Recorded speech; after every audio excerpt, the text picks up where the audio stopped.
Donc aujourd'hui, voilà, on va reprendre un petit peu le deuxième, le thème du deuxième semestre, engagé à partir de janvier, et notamment le premier parcours qu'on a commencé, qui consistait à réfléchir à la question du passage du monde clos à l'univers infini, avec ce tournant chronologique qui était les révolutions scientifiques entre le 15e et le 17e siècle. Alors, ce que j'ai fait sur la fiche, pour que ce soit bien clair pour tout le monde, c'est que j'ai très rapidement rappelé ce qu'on a fait dans l'introduction, regardez, à savoir le travail sur les cartes et la problématique qu'on a posée à partir de notre réflexion sur les représentations du monde. D'accord? Je vous ai remis les deux premières parties, on va pas du tout y revenir maintenant, c'est pas le but ici, mais normalement c'est des choses qu'on a, enfin c'est des choses qu'on a fait en cours. Description du cosmos dans un premier temps, on avait bien développé la pensée d'Aristote, si vous vous souvenez, et dans un deuxième temps, travail sur les révolutions scientifiques, le passage d'une vision du cosmos fermé avec la Terre au centre du monde à l'univers infini. Et tout ce que ça a engagé au niveau non seulement scientifique, au niveau des conflits entre la science et la religion, mais aussi au niveau de ce que ressent l'homme. Et c'est sur ce que ressent l'homme qu'on va travailler plus précisément aujourd'hui. Donc la troisième partie qu'on n'avait pas commencé, mais qui porte là-dessus. Alors, le live est pas très fluide, ça marche pas du tout. Alors je me demande si c'est pas parce que je suis en train en même temps de le diffuser sur lycée connecté. Et du coup ça doit prendre du débit. Ça ne marche toujours pas, Zoé?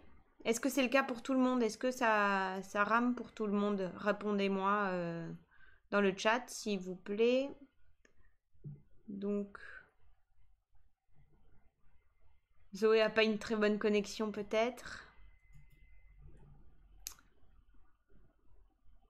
Bon, je suis désolée Zoé, du coup pour la plupart, pour beaucoup ça marche très bien, donc ce que je vais faire c'est que je vais continuer l'enregistrement. C'est en ligne sur Lycée Connecté, peut-être essaie sur Lycée Connecté Zoé pour voir si ça marche mieux. Donc sinon j'enverrai évidemment le lien de replay, aucun problème. Donc voilà. Si on reprend un petit peu le fil de notre réflexion. Nous en sommes donc à la troisième partie sur ce que déclenche la prise de conscience de l'infinité de l'univers. D'accord ? Nous rendons compte que nous ne sommes rien par rapport à l'infiniment grand d'un côté et à l'infiniment petit de l'autre. C'est ce que je vous ai développé dans cette première phrase, avec l'idée que Pascal s'interroge sur cette place de l'homme au milieu des deux infinis, ou même pas au milieu, mais perdu entre les infinis plutôt. En tout cas, une idée sur laquelle insiste le grand philosophe Blaise Pascal, c'est vraiment une pensée qui est centrale au XVIIe siècle, donc c'est pour ça qu'on la développe un petit peu ici, c'est sur l'idée d'une disproportion entre l'homme et les deux infinis. Qu'est-ce que c'est qu'une disproportion ? C'est un écart considérable entre une échelle et une autre. D'accord ? Donc l'homme n'est rien littéralement entre les deux infinis. C'est même pas qu'il est petit, c'est que il est plus que minuscule et il n'est rien du tout. Cette idée-là, on l'avait développée avec un concept qui était celui de finitude. Je ne sais pas si vous vous souvenez, la finitude, il y avait deux dimensions. Est-ce que vous vous souvenez quelles étaient ces deux dimensions principales ? Vous pouvez répondre dans le chat avant que je vous donne la réponse. Donc les deux dimensions principales de la finitude.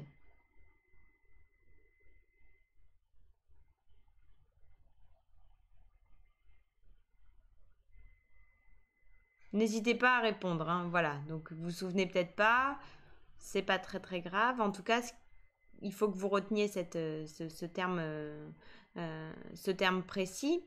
La finitude, c'est la petitesse de l'homme, à la fois au niveau de sa place dans l'espace et de sa temporalité en termes de temps d'existence dans le temps. C'est-à-dire à l'échelle de l'univers, non seulement l'homme n'est rien en termes d'espace, mais son existence n'est rien aussi en termes de temporalité par rapport aux échelles temporelles. Je vous fais référence par rapport à ça, à l'expérience de pensée qu'avait proposé le physicien Carl Sagan, je ne sais pas si vous vous souvenez. Il mettait l'échelle des temps de l'univers sur une année pour voir à quoi ça correspondait, et l'existence humaine correspondait à même pas un clignement d'œil. Donc ça permettait de se rendre compte du vertige de la finitude.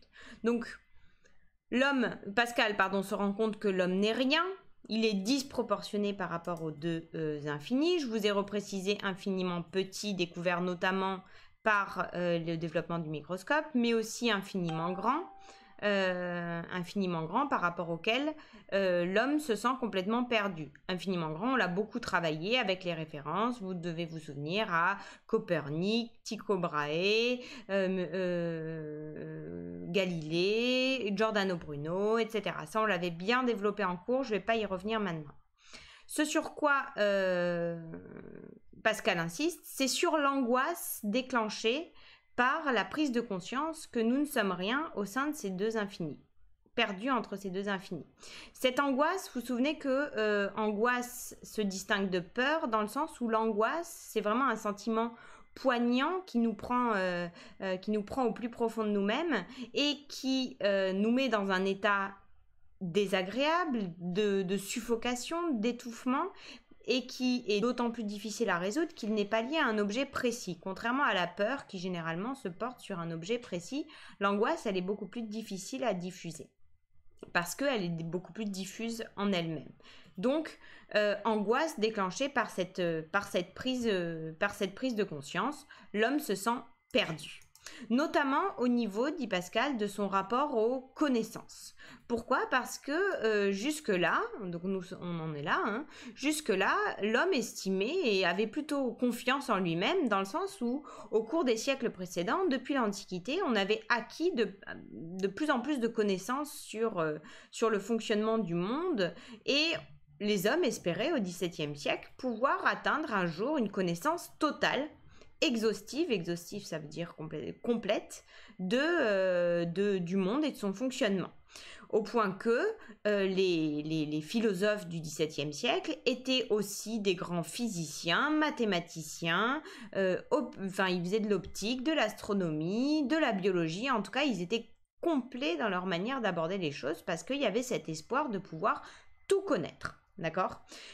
Les penseurs avaient eu tendance, avec cet espoir de tout connaître, cet enthousiasme des connaissances, du progrès, à donner un rôle à la raison humaine, cette faculté qui nous permet d'organiser le réel et de le connaître, un pouvoir considérable, d'accord ?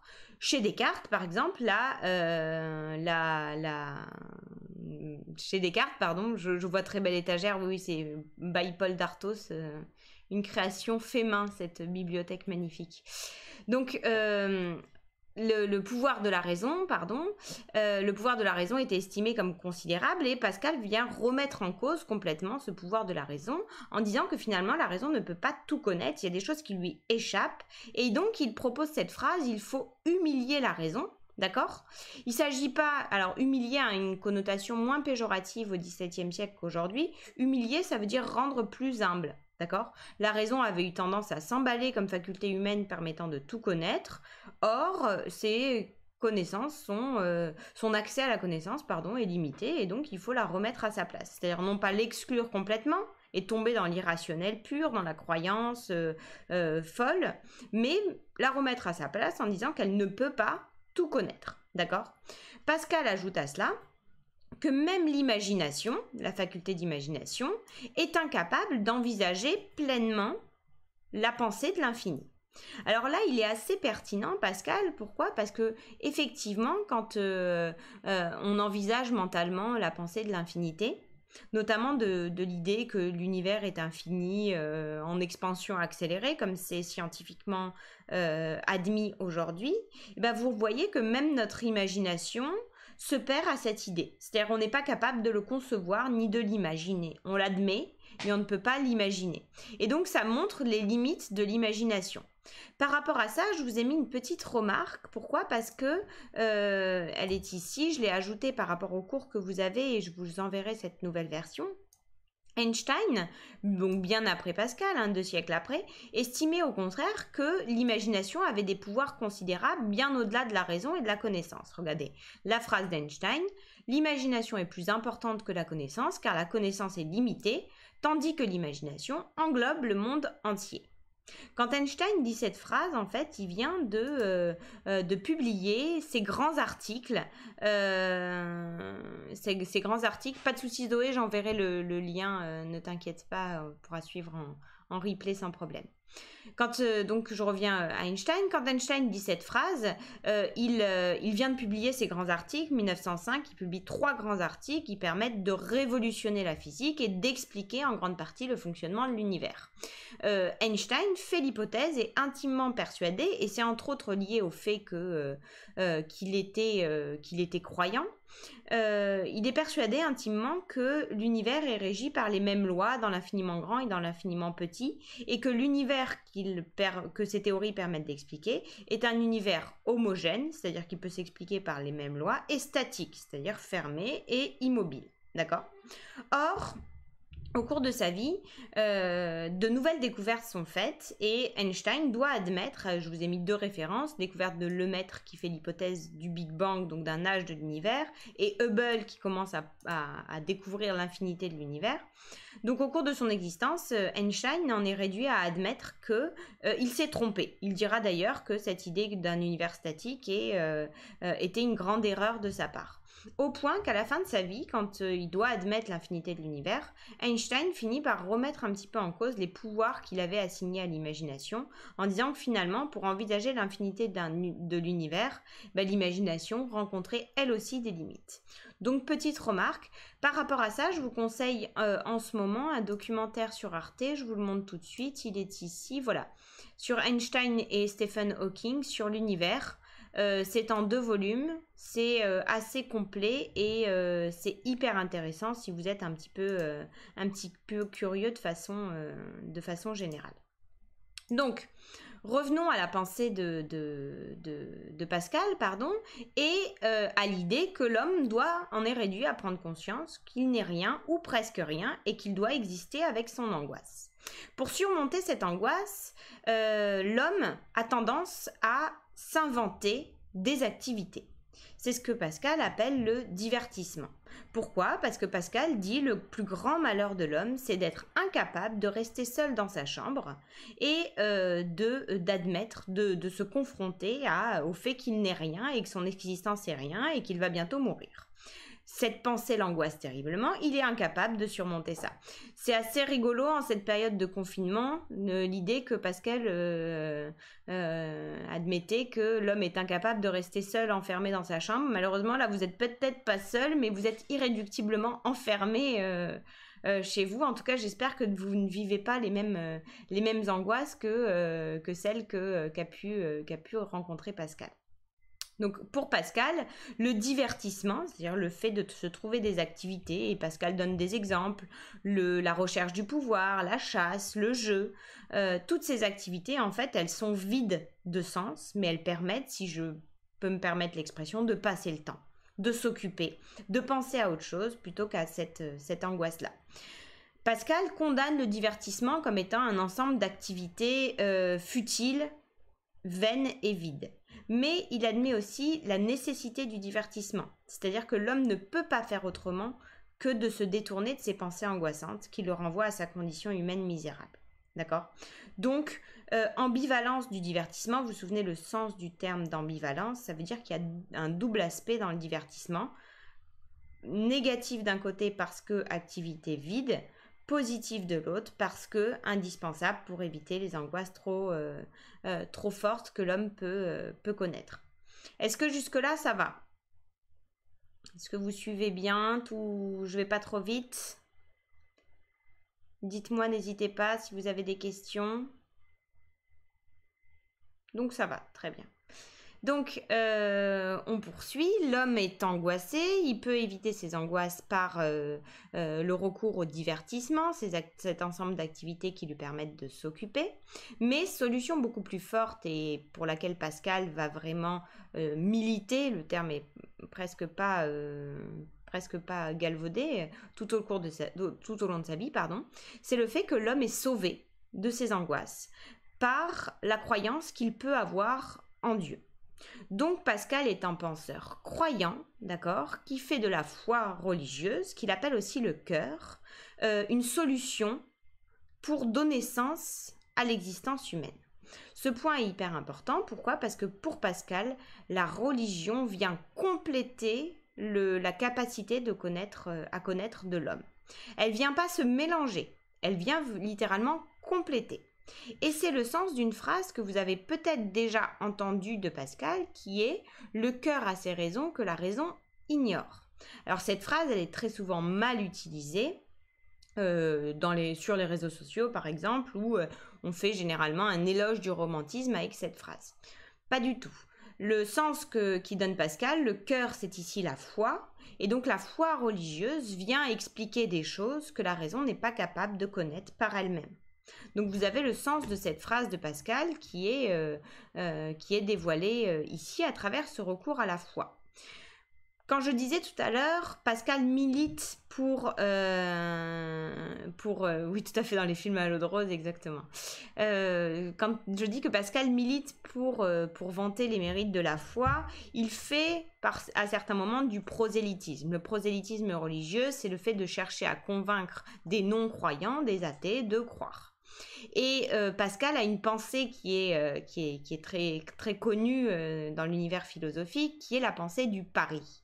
Pourquoi? Parce que Pascal développe toute une thèse qui met en balance deux aspects et qui montre que l'individu a tout intérêt à croire en Dieu. Il n'a rien à perdre et tout à gagner à croire en Dieu. Donc, par rapport à l'athée, mieux vaut qu'il croie, parce que, au pire des cas, il perd rien. Au meilleur des cas, il gagne une vie éternelle au paradis. Et donc, dans la mesure, je caricature un petit peu la pensée, mais c'est dans les grandes lignes cette idée-là. Si vous voulez compléter, il y a des vidéos sur YouTube assez intéressantes sur le sujet, notamment par un youtubeur qui est un peu léger pour la philo en terminale, mais qui peut être intéressant pour comprendre certains concepts de façon efficace, qui est Cyrus North. Alors, je vous montre la vidéo tout de suite. Elle est donc ici. Cyrus North, ça va être... Voilà, le coup de fil, ça s'appelle, et vous pourrez regarder la vidéo sur le pari de Pascal. Elle est très courte, 5 minutes, et elle traite bien ce sujet-là. Donc, on va pas développer le pari maintenant, on va revenir plutôt au texte que je voulais vous proposer pour développer cette idée, cette conscience de la finitude qui angoisse l'homme. Je vous ai mis plusieurs textes, on va les regarder rapidement, on ne va pas les étudier en détail, sauf un, le dernier, pour lequel on va faire un tout petit peu de méthodologie. Et ce qu'on fera à la fin, c'est une petite parenthèse histoire des arts pour la culture générale. Si on regarde le premier texte, regardez les termes utilisés. Je le lis, voilà, et je suis au fur et à mesure, comme ça, avec la souris, vous pourrez comme ça suivre terme à terme. Donc, en voyant l'aveuglement et la misère de l'homme, en regardant l'univers muet et l'homme sans lumière, abandonné à lui-même et comme égaré dans ce recoin de l'univers, sans savoir qui l'y a mis, ce qu'il y est venu faire, ce qu'il deviendra en mourant, incapable de toute connaissance, j'entre en effroi comme un homme qu'on aurait porté endormi dans une île déserte et effroyable et qui s'éveillerait sans connaître où il est et sans moyen d'en sortir. Alors, autant vous dire qu'en philosophie, ne serait-ce que ces quelques lignes, on pourrait les commenter pendant des heures. Il y a énormément de choses dedans. Pourquoi? Pascal part de l'aveuglement, donc l'incapacité à voir de l'homme, qui peut renvoyer peut-être à ses faiblesses sensorielles, d'accord? L'œil humain ne voit pas tout au sens littéral du terme, mais métaphoriquement de façon bien plus large, aveuglement. et la misère de l'homme. Alors pourquoi misère? Le terme est très fort de misère. La misère renvoie à une condition qui est non seulement malheureuse, mais qui en plus est dégradée au niveau des conditions de vie. Donc le terme est très très fort et connoté vraiment péjorativement. En voyant donc l'aveuglement et la misère de l'homme, en regardant l'univers muet. Donc l'univers muet, ça fait référence à une idée qu'on a développée en cours sur le silence dans l'univers. Est-ce que vous vous souvenez ce que c'est que cette idée du silence dans l'univers que Pascal avait pressenti alors qu'il n'avait pas encore les données scientifiques associées? Est-ce que quelqu'un peut me rappeler la phrase de Pascal qui décrit exactement ce silence? On l'avait travaillé, vous vous souvenez, avec un extrait d'Interstellar sur la question. Est-ce que quelqu'un peut me rappeler cette phrase sur le silence?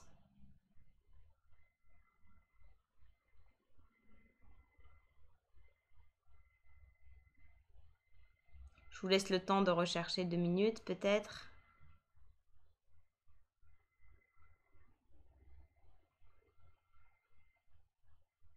Bon, je vous aiguille un petit peu. C'était une phrase donc dans les pensées de Pascal aussi, où Pascal affirmait, et je cite, « Le silence éternel des espaces infinis m'effraie ».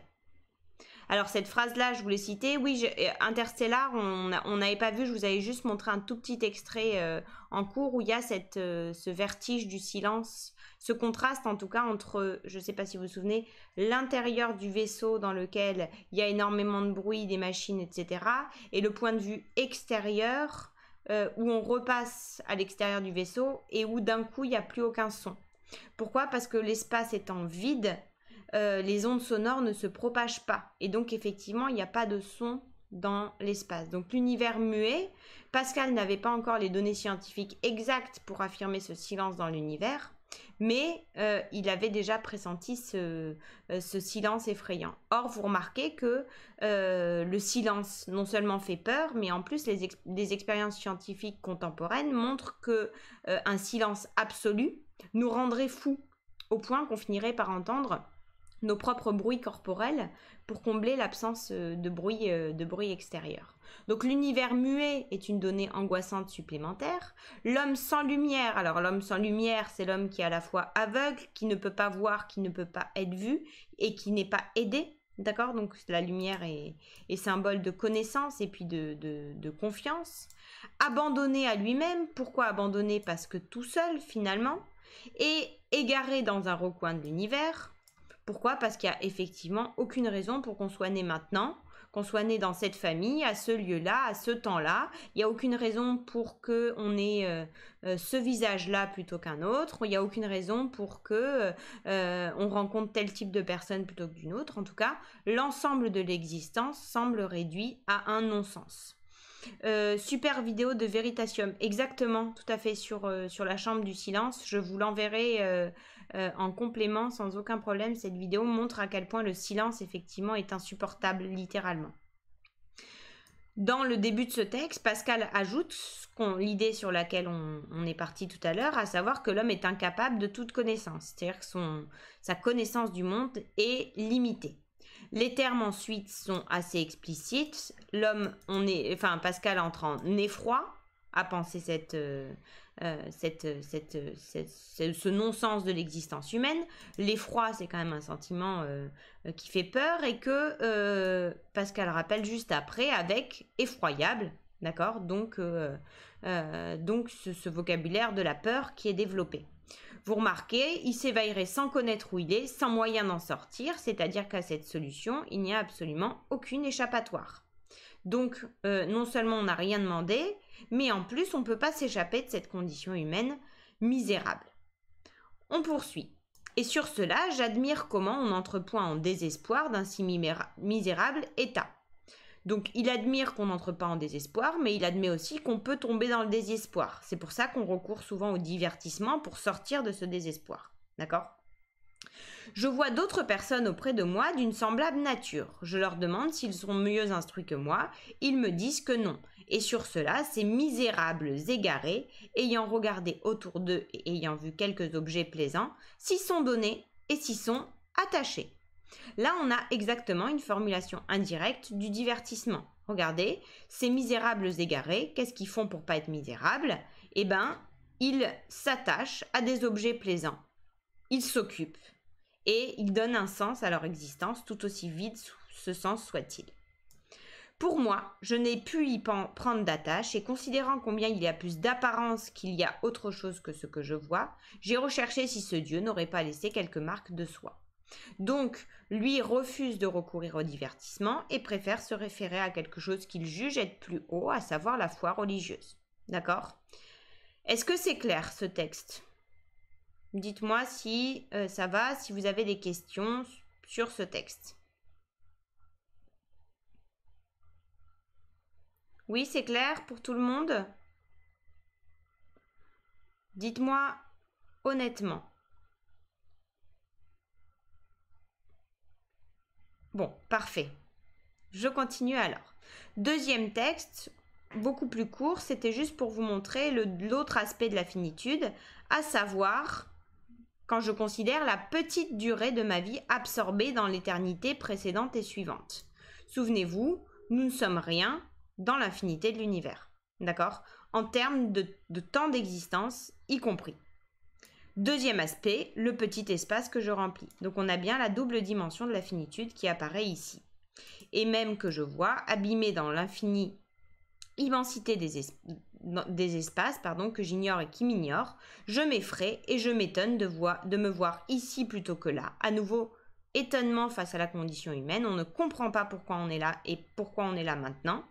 Car il n'y a pas de raison pourquoi ici plutôt que là, pourquoi à présent plutôt que lors. D'accord? Donc il n'y a pas de raison, c'est un non-sens, c'est une absurdité totale, d'où l'angoisse.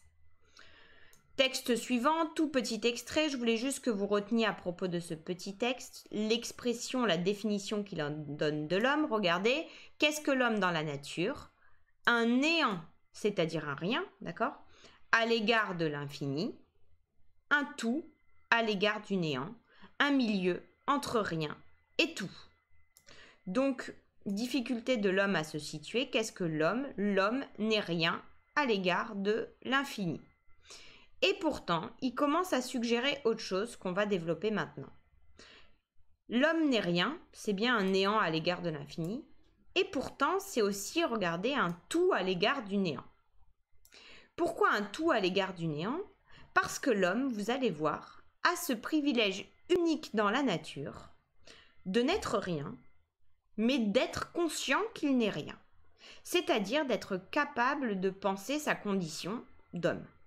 Et ça, pour Pascal, c'est un privilège infini qui distingue par exemple radicalement les hommes d'un côté et les autres animaux de l'autre, ou les autres êtres de l'autre.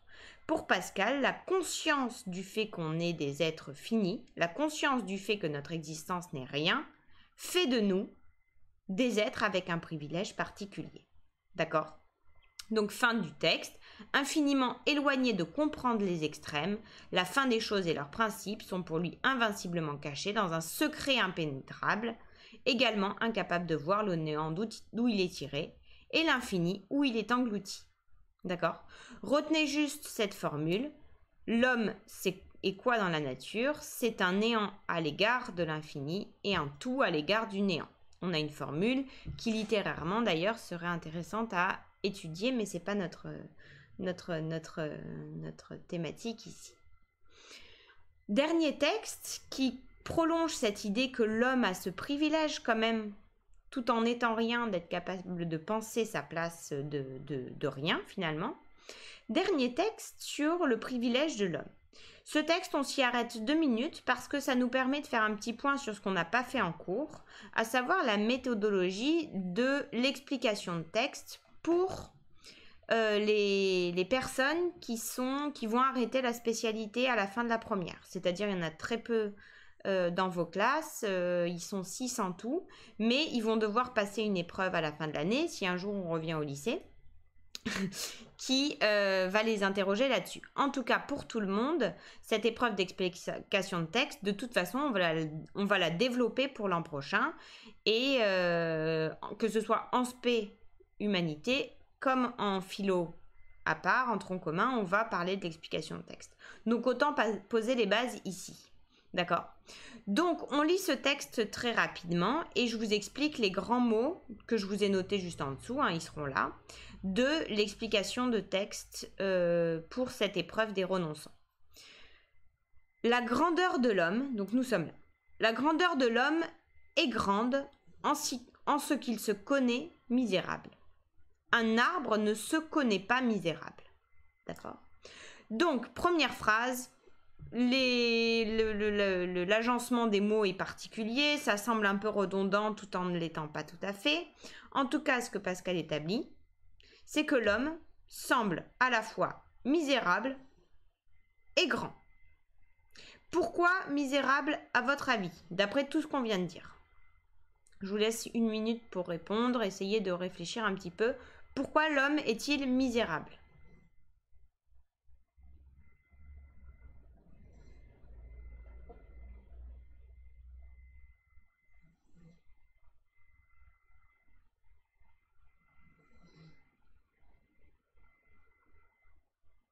Essayez de donner différents aspects qui montreraient la misère de l'homme selon Pascal, d'après tout ce qu'on vient de dire là. Il est rien face aux infinis, exactement. Il n'est rien face aux infinis. On n'est rien dans l'univers. Notre existence est infime, exactement, très bien. Et au niveau du temps, notre existence ne représente rien. Parfait. Ça, c'est la misère de l'homme. En plus, il ne comprend pas. Son existence elle-même est absurde. Il ne sait pas pourquoi il est là et quand il a été mis là. Donc, il est rien face à l'infini, il est rien dans l'univers. Parfait, vous aviez tous la réponse, c'est génial. Donc, d'un côté, il est misérable, mais, autre point, de l'autre, il est grand. Alors, cette fois, pourquoi est-ce qu'il est aussi grand? D'après tout ce qu'on vient de dire, hein, on fait que synthétiser ce qu'on vient de dire. Pourquoi est-ce que l'homme est aussi grand dans cette misère?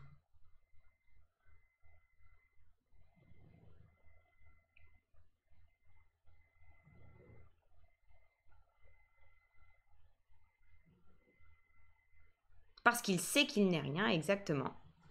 Parce qu'il se rend compte qu'il n'est rien. Parce qu'il est capable de penser le fait qu'il n'est rien. Exactement. Il a conscience, c'est très bien, le terme est parfait, le terme de conscience est parfait.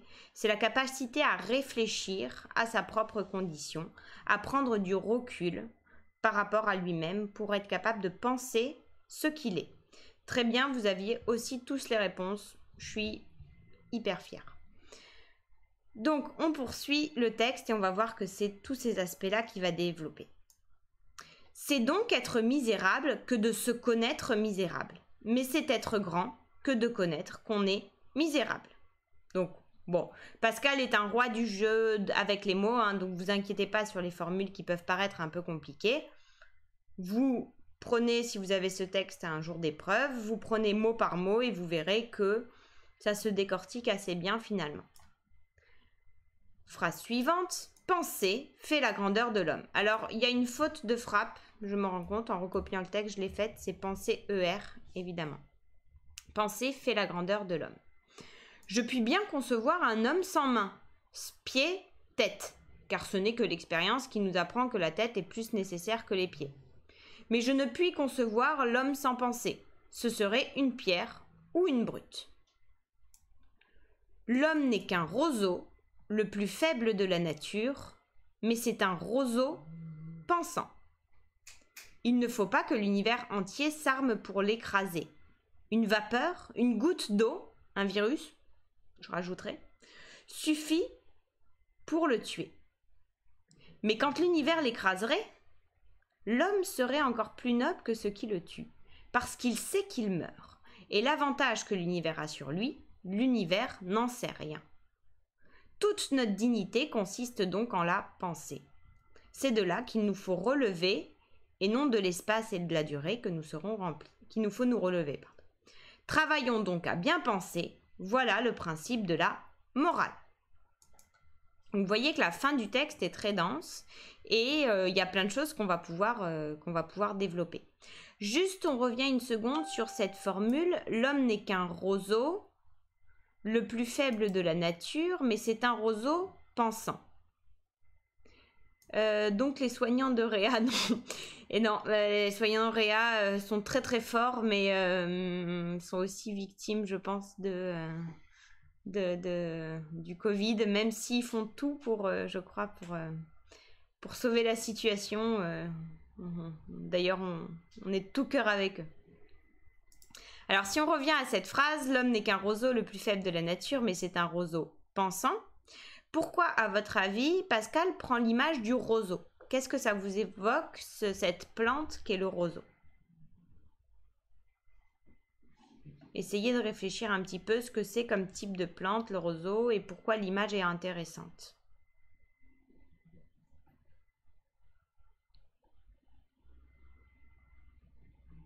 Et oui, ça c'est un des aspects hyper importants. Le roseau, il est fragile tout en étant très solide. Pourquoi il est fragile? Parce que il n'a pas de tronc épais, il n'a pas de racines solides, et pourtant il est très solide dans le sens où il est très flexible, il est très souple, et donc il va pouvoir se plier aux situations climatiques, par exemple, dans lesquelles il va se retrouver. Donc c'est un roseau, il est faible, il est tout petit, il a de faibles racines, mais c'est un roseau pensant. Et c'est ça qui va faire la différence, d'accord? Donc il va se distinguer radicalement de toutes les autres plantes et de tous les autres animaux, l'homme, parce qu'il est capable de penser. D'accord? Et ça, c'est un privilège qu'il a, non seulement par rapport aux autres animaux, mais aussi par rapport à l'univers lui-même. Regardez, le privilège que l'univers a sur lui, l'univers n'en sait rien. Donc même l'univers, il n'a pas ce privilège de la conscience. Alors, on va revenir un petit peu sur ce texte, juste que vous ayez les grandes lignes de la méthodologie pour expliquer le texte. Pour ceux qui passent l'épreuve de fin d'année de première, l'épreuve dure en tout 2 heures.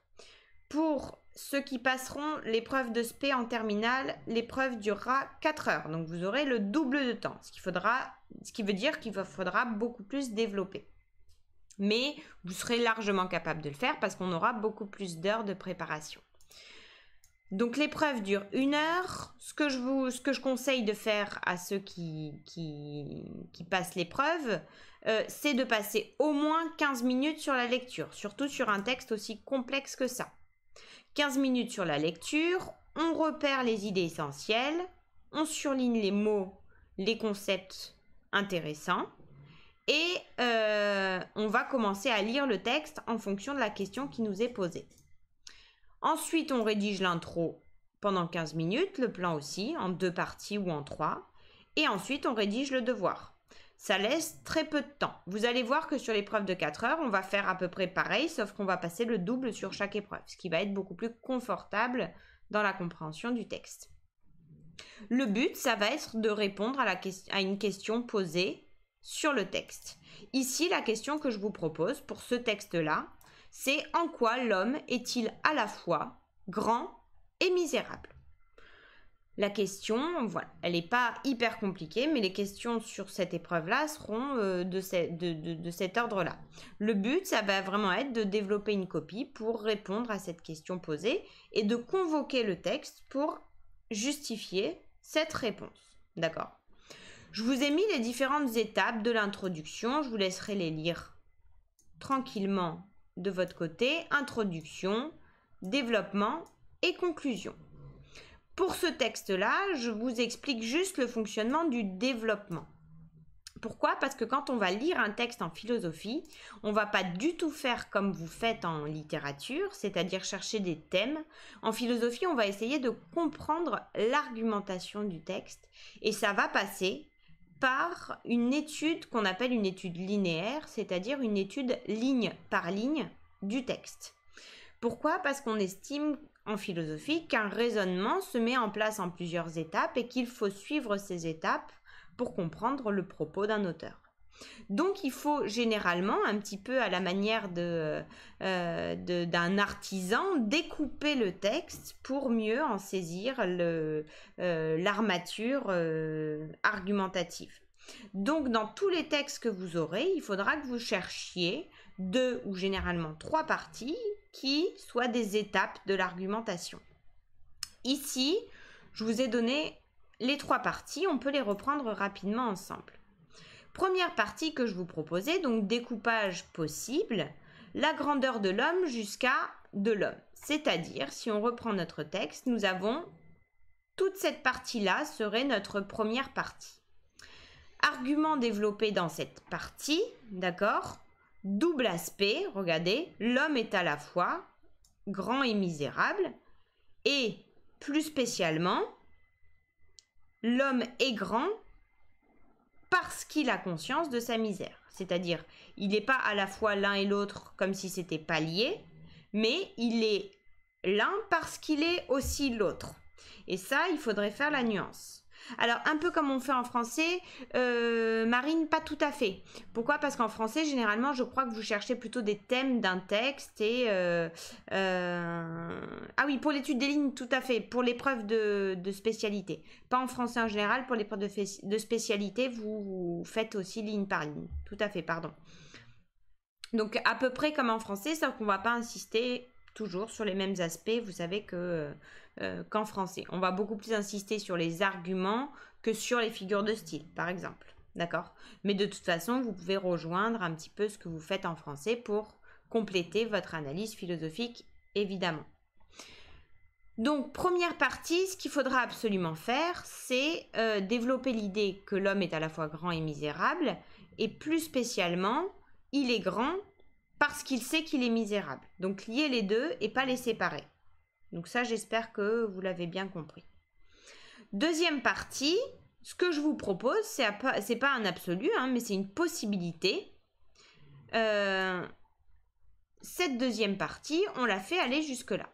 Pourquoi? Parce que dans cette partie-là, ce que fait Pascal, c'est qu'il distingue l'homme des autres animaux et des autres êtres en général. La pierre, la brute, et des autres animaux et des autres êtres vivants, le roseau et les autres en général. Donc il y a bien une spécificité humaine qui ressort ici, et cette spécificité, elle est liée à la pensée. Donc c'est bien la pensée qui permet de distinguer l'homme des autres êtres, qui soient inanimés ou animés. D'accord? Et dernière partie, il ne faut pas jusqu'à la morale. Qu'est-ce que fait Pascal? Il réaffirme que l'homme n'est rien, il ne revient pas du tout sur ce qu'il a établi auparavant, mais il insiste sur ce privilège de la conscience de n'être rien, qui fait toute sa dignité, toute sa noblesse, qui fait son privilège par rapport aux autres êtres, par rapport à l'univers lui-même, et qui fonde aussi sa morale. Regardez la fin du texte. Travaillons donc à bien penser. Voilà le principe de la morale. Alors là, il faut qu'on s'arrête une seconde parce que c'est pas évident comme idée. La pensée, c'est bien ce qui intellectuellement nous permet de nous distinguer. Jusque-là, je pense que vous l'aviez bien compris. Pourquoi, à votre avis, la pensée fait de nous aussi des êtres avec une morale? Qu'est-ce que c'est que la morale, à votre avis? Et pourquoi le fait d'être capable de penser, ça fait de nous des êtres moraux? À votre avis, essayez de répondre avec les idées qui vous viennent.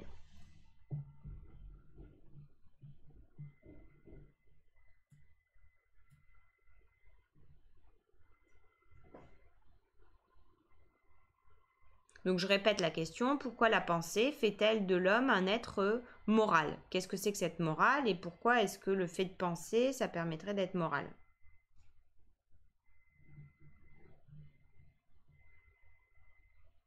Exactement, tout à fait.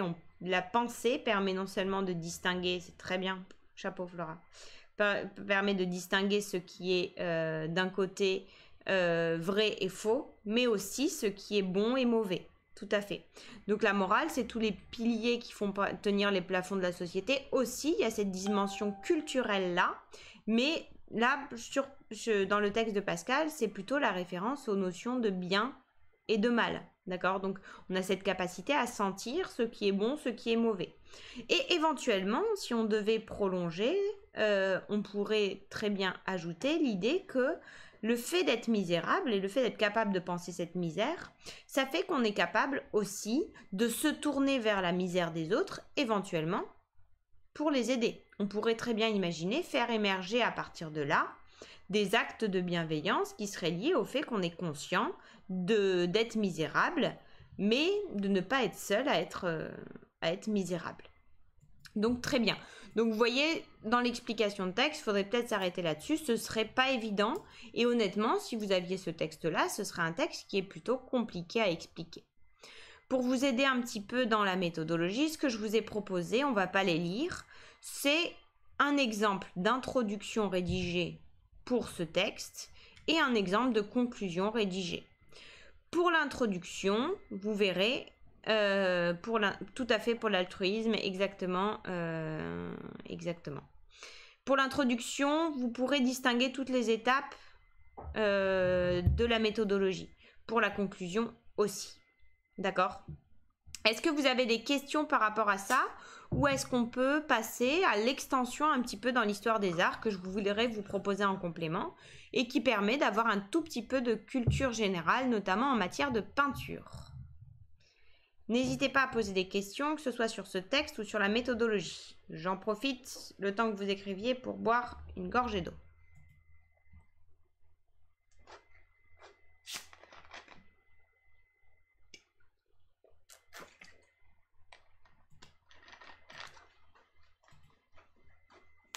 Pas de questions ? C'est bon ? Bon, alors, pensez-vous que dans 20 ou 30 ans, il y aura de l'eau? Sacrée question. Je pense qu'il faudrait une heure à part pour y répondre. J'ai tendance à être plutôt optimiste dans ma manière d'envisager les choses, donc j'ose espérer qu'on saura préserver l'eau, oui. Donc, passons à notre petite parenthèse d'histoire des arts avec des notions que je trouve absolument intéressantes en peinture, et notamment dans la peinture occidentale, mais pas seulement, vous allez voir. À partir du XVIIIe siècle, ça je vous l'enverrai après, hein, je l'ai rajouté cet après-midi pour compléter un petit peu ce cours sur Pascal, et notamment ce vertige de l'homme face à l'infini. À partir du XVIIIe siècle, les philosophes commencent à réfléchir à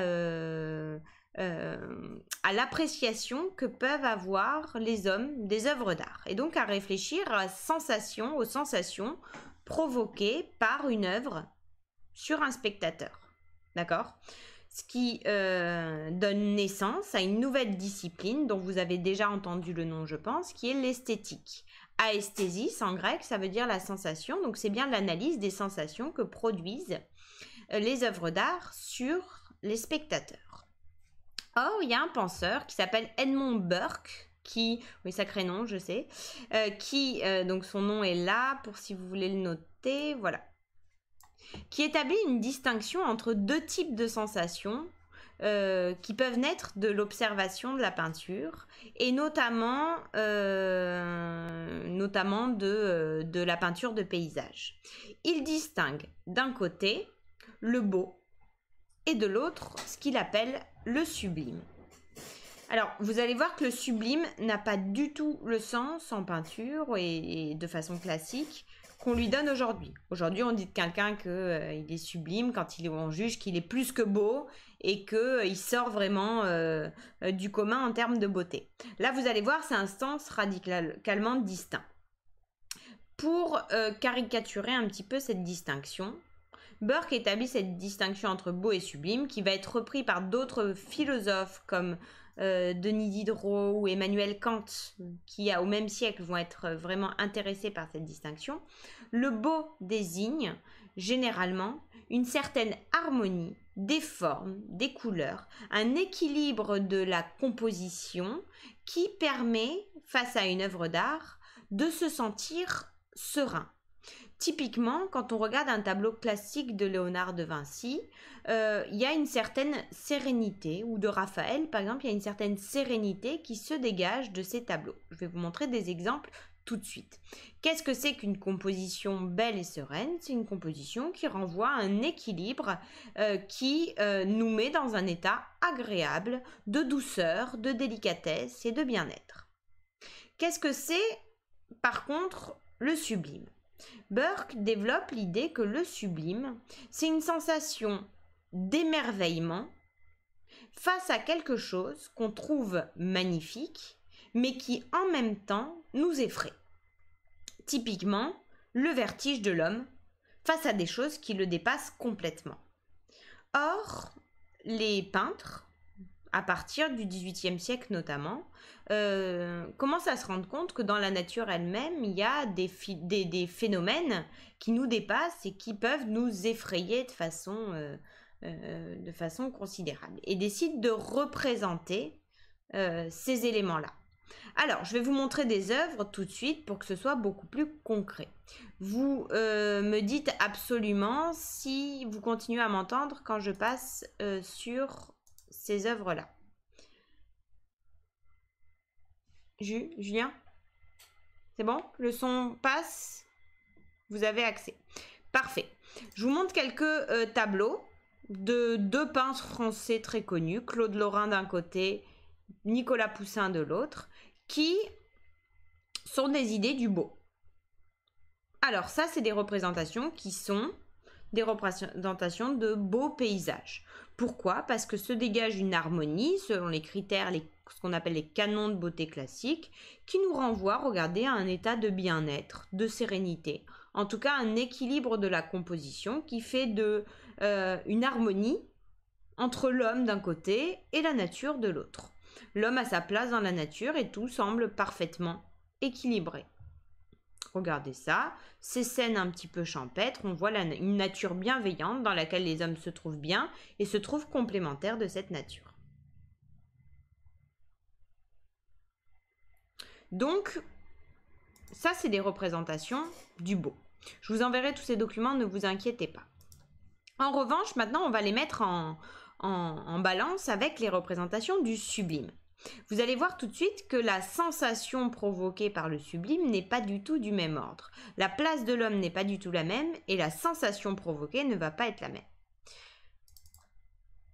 Un artiste russe, dont j'ai du mal à prononcer le nom, Aïvazovski, qui montre des phénomènes naturels qui sont à la fois beaux et effrayants. Typiquement, les exemples que vont prendre les peintres et les philosophes pour illustrer le sublime, ça va être les exemples de la tempête, de l'orage, des avalanches, des ouragans, de tous les phénomènes naturels, des orages, de tout ce qui nous dépasse et qui nous fait peur tout en nous impressionnant.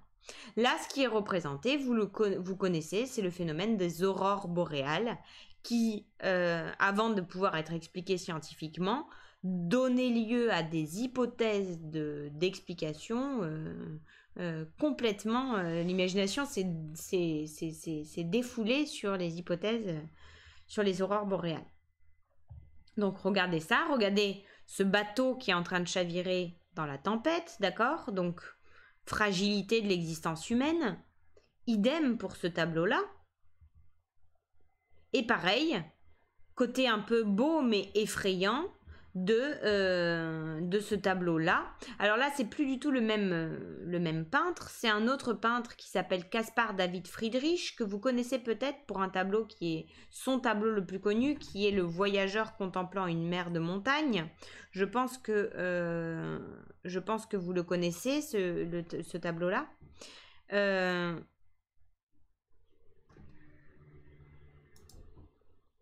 Ça marche, Julien? J'avais perdu. J'ai plus le chat. C'est bon? D'accord. Donc ce tableau-là, pardon, excusez-moi pour la petite interruption, j'ai cru que ça avait coupé. Donc Friedrich, autre tableau de Friedrich, La mer de glace. Donc vous voyez que c'est loin d'être rassurant, c'est bien plutôt angoissant. Autre peintre du sublime, pardon, un Français qui s'appelle Georges Michel, qui représente ici une tempête, regardez. Ici aussi, le ciel est menaçant, c'est à la fois beau et effrayant. Et je ne sais pas si vous voyez, mais ce tableau-là, par exemple, on ressent presque l'atmosphère un peu lourde avec l'humidité élevée qui est associée au travail dans les champs, là où ça peut partir en orage d'une seconde à l'autre.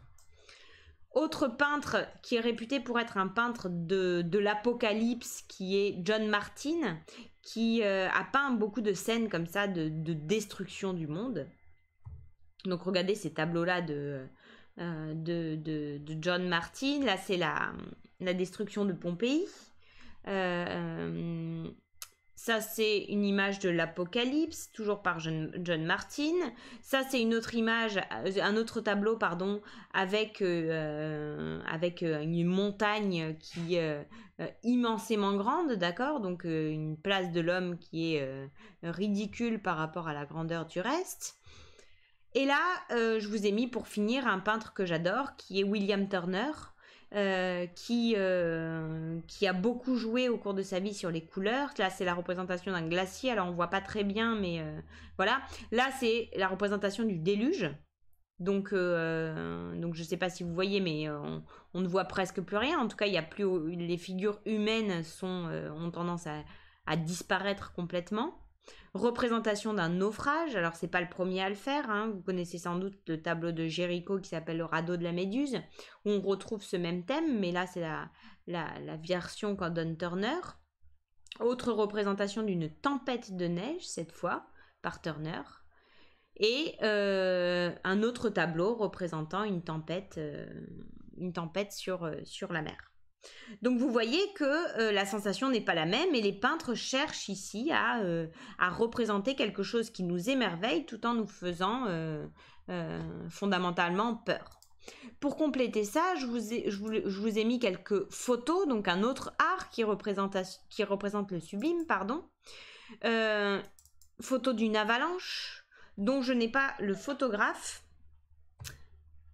Photo cette fois d'un photographe américain qui s'appelle Mitch Dobroner, qui prend en noir et blanc les tempêtes aux États-Unis et notamment les orages et les ouragans. Donc regardez comme c'est impressionnant.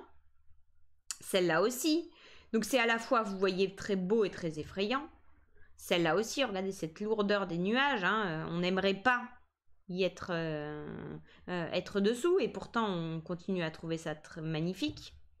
Et dernière photo que j'ai trouvée absolument incroyable, c'est un photographe russe, Vardon, qui s'est installé en France et qui a pris cette photo de l'orage. Alors c'est pas une photo trafiquée évidemment, hein, c'est des appareils très perfectionnés qui permettent de prendre ce type de photo, mais regardez comme c'est beau. Alors, comme c'est sublime plutôt, pardon. Il faut être précis. Donc, je reviens un tout petit peu. Est-ce que vous avez bien vu toutes les images? Parce que j'ai perdu le chat pendant le temps où je vous ai montré ça. Je pourrais vous envoyer tous les éléments. Est-ce que vous avez bien vu? Oui, c'est bon? Très bien. Alors j'espère que vous avez bien compris le propos. Très bien. Bon, parfait. Juste pour finir, et c'est là où je voulais vous évoquer quelque chose avec vous, qui est que dans l'histoire de la peinture occidentale, généralement, l'homme dans la peinture classique avait une place qui était considérée comme centrale, c'est-à-dire que c'était l'homme qui était au centre et le paysage qui était au fond. Or, c'est une tradition qui est purement occidentale. Et ce qui se passe, c'est que quand on regarde la peinture, et notamment la peinture japonaise, on remarque que la place de l'homme au sein de la nature n'est pas du tout la même. L'homme a tendance à être représenté comme étant tout petit au sein d'une nature infinie qui le dépasse dans la peinture japonaise.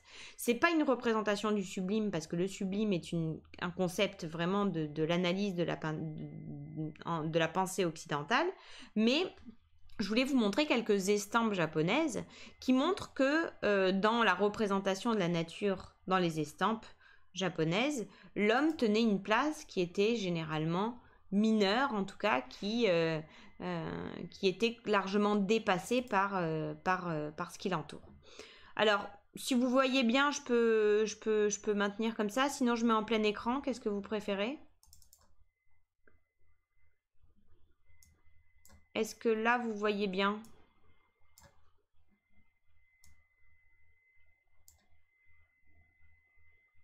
Oui, ça a l'air d'être pas mal comme ça. Parfait. Donc, premier peintre d'estampes, Hiroshige. Ces estampes sont incroyables, je vous conseille d'aller voir tout son travail. Ici, je vous ai mis un tableau où il représente pardon, des montagnes ensevelies sous la neige. Vous remarquez que le point de vue, c'est-à-dire l'optique choisie sur la montagne, n'est plus du tout la même. Pourquoi? Parce que les peintres japonais et les peintres chinois, généralement, ne voient pas les choses à partir du regard d'un homme, mais voient plutôt les choses à partir du regard qu'aurait eu un oiseau. Donc vous voyez que la perspective, elle est plongeante sur la montagne et elle n'est pas en contre-plongée comme c'est souvent le cas dans la peinture occidentale. Estampe suivante, une vue du mont Fuji.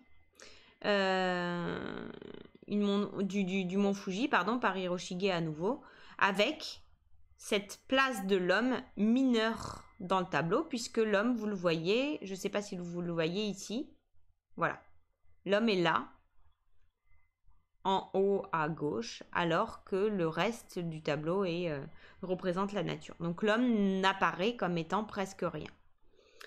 Tableau suivant, toujours d'Hiroshige, représentant des hommes marchant sous la neige. Les hommes sont littéralement ensevelis, sont presque dépassés, voilà, par cette nature qui les domine.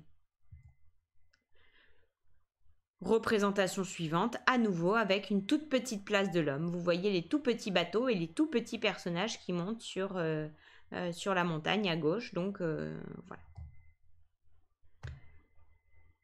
Encore Hiroshige, pardon, les tout petits hommes sur leur barque. On voit à nouveau l'immensité de la nature par rapport à la toute petite place de l'homme. Ensuite, beaucoup plus connu, la grande vague d'Okusai avec ce bateau qui va être enseveli sous cette grande vague. À nouveau Okusai, une autre vue du mont Fuji. Vous savez que c'est toute une série qui s'appelle Vue du mont Fuji, où il représente plein d'angles différents cette montagne sacrée japonaise. Ici, on voit très bien un élément qui est en train de se déchaîner, qui est le vent. Donc on voit les papiers s'envoler et les hommes incapables de dominer ces phénomènes naturels. Et ensuite, pour le plaisir, alors c'est moins pour la place de l'homme, mais plus parce que j'adore ce peintre, Kawase Asumu, qui représente la nature en ce qu'elle peut avoir de sublime, au sens de à la fois magnifique et effrayante. On a ici une représentation du clair de lune, représentation ici d'une tempête de neige. Et voilà, c'est tout ce que je vous ai mis pour les estampes. Alors, ces documents, évidemment, je pourrais vous les envoyer. Retenez bien dans la pensée occidentale la distinction entre le beau et le sublime et le fait que le sublime en peinture permettait d'illustrer le vertige ressenti par l'homme face à l'infinité de ce qu'il dépasse, face à la puissance d'un univers qui le dépasse complètement. D'accord ? Est-ce que cette distinction est claire pour tout le monde et est-ce que cette parenthèse histoire des arts vous a plu ? Répondez-moi rapidement, comme ça je saurai.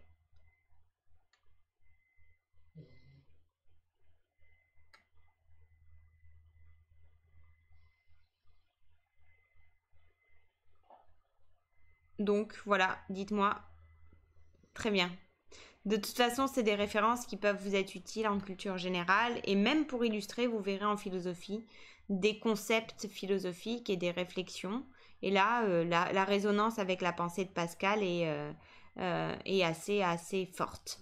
Donc je vous enverrai tous ces tableaux. J'espère que s'il y a un peintre qui vous a plu, tout ça, vous le ferez sortir du lot. Comme ça, on pourra en discuter quand on se retrouvera. Pour cette séance-là, c'est terminé. Alors, en toute honnêteté, je pense que ce cours-là, sur Pascal, on l'aurait fait en cours en 2, 3, voire 4 heures peut-être. Donc, on y est passé rapidement ici. Je suis la seule à parler, donc j'ai tendance à aller un peu plus vite que ce que je vais en cours parce qu'en plus, j'ai pas vos questions. Donc, si je suis allée trop vite, s'il y a des points qui sont confus, vous n'hésitez pas à poser les questions. Vous me dites aussi par message si le format vous convient, c'est-à-dire si vous voulez que je continue à faire ce type de vidéo et si ça vous aide à mieux comprendre les cours. Et de toute façon, la vidéo là, je l'ai enregistrée. Donc vous pourrez la réécouter quand vous voulez. Je vous envoie le lien YouTube juste après dès qu'il est téléchargé. Donc voilà, j'espère que ça vous a plu. Prenez bien soin de vous. J'ai hâte de vous retrouver. Et en attendant, profitez d'être chez vous pour lire, pour vous occuper de vos proches, pour dessiner, pour peindre, pour rêver, pour regarder des films, des séries et ce que vous voulez pour travailler évidemment. Mais voilà. Profitez de ce confinement pour en faire quelque chose qui ne soit pas angoissant pour le coup, mais qui soit plutôt positif pour vous. En tout cas, j'ai quand même hâte de vous retrouver en vrai, en vivant, comme on pourrait dire. Je vous fais des bises et puis vous dis bonne soirée. Salut!